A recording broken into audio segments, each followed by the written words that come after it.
Hey, it's Lisa DeBoer. Hey, it's Scott. And we are here for Gimme 5 on Friday, and today we're going to be talking about infant IO.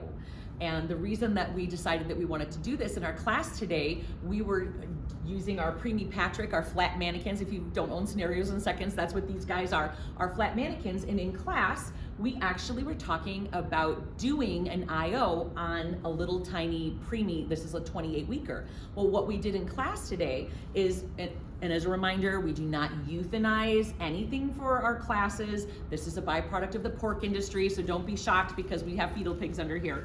So we actually have a 28-weeker, the same size as preemie Patrick. So this is a 1 kilo infant that we would potentially be trying to say, how do we get a line in this little one?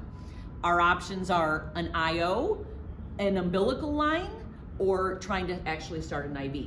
And so what we wanted to talk about today on our Gimme 5 is when can you do an IO on a tiny little preemie, and which would be like a little preemie Patrick here, because often in our class we'll always have somebody say, oh yeah, we had that at the Walmart. We just pulled that baby out of the toilet, and now we're having to resuscitate this little one.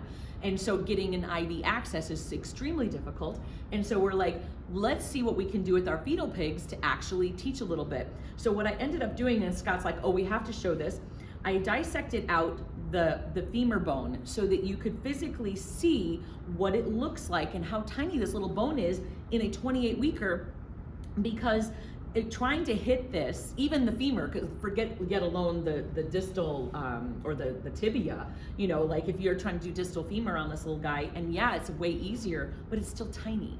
And so what we were letting them do in class is actually try to do the bone, but we would say a tiny little one, we would never say, oh, let's go ahead and drill, because what's gonna happen, you're gonna be like stressed out and you're gonna go right through that bone.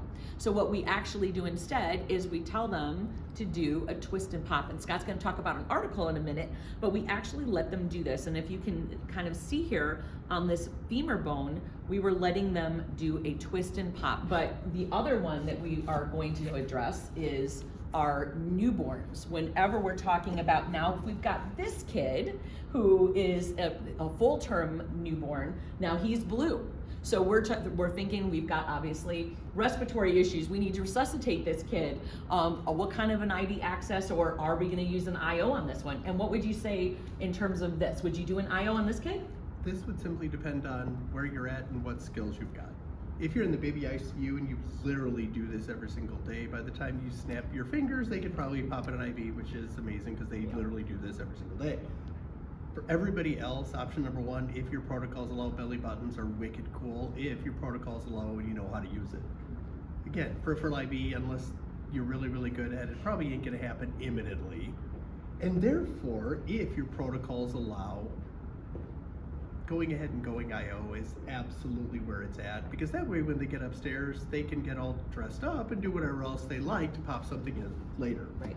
But one of the things that you definitely want to remember, if you're going to do either the tibia or the distal femur, before you ever start drilling, because you're just going to be stressed, you're not drilling up here and going into the, you always want to make sure, before you even connect your drill, make sure that when you find and have prepped your site, that you are able to go through the skin and you feel that bone before you do anything, because you need to see one little black line before you start to drill. And that's very important when you're using the Easy IO. We talk about that all the time, because if you're like, oh, I feel the bone, but you can't see one of those black lines, you're never gonna hit what you actually need. So you wanna make sure you really emphasize that. That's super important, that you gotta be able to see that black line before you start drilling. If you can do this on a baby, think pink.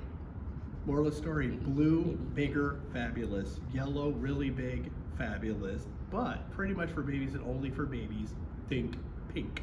Yeah, only babies. So that was one of the things. Anything else you'd like to cover? That article I think is great, if you want to hit that. Moral of the story, for well over 20 plus years, there's research showing that yes, you can place an IO in a baby. And is the neonatal ICU going to have a seizure? Absolutely. But does it work? Absolutely. And again, when they get upstairs, they can change it out for whatever they like. But this was really kind of neat. In a recent article, what they found was that in little ones, meaning newborns or even tinier, right? What they found was that if you drill, it's just way too easy, like Lisa mentioned, to go all the way through. So what they really recommend, as Lisa touched on, is in the horrible event you got to do this on a baby, number one, think pink. Number two, go old school and take it and don't drill, because if the drill weighs more than the baby does, that's a clue. Therefore, go ahead, take it, twist it, and feel the pop. Either way, if you're going to have to do this on a baby, think pink. Thanks for being here for the Give Me 5 on Friday, and we'll see you next time.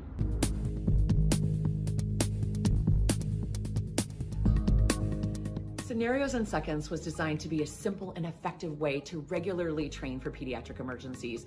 A Navy SEAL said it best: under pressure, we don't rise to the occasion, we sink to the level of our training. Ultimately, your next peds patient could be your worst peds patient, and we don't want you to just get ready, we want you to stay ready. And Scenarios in Seconds was designed to help you do just that.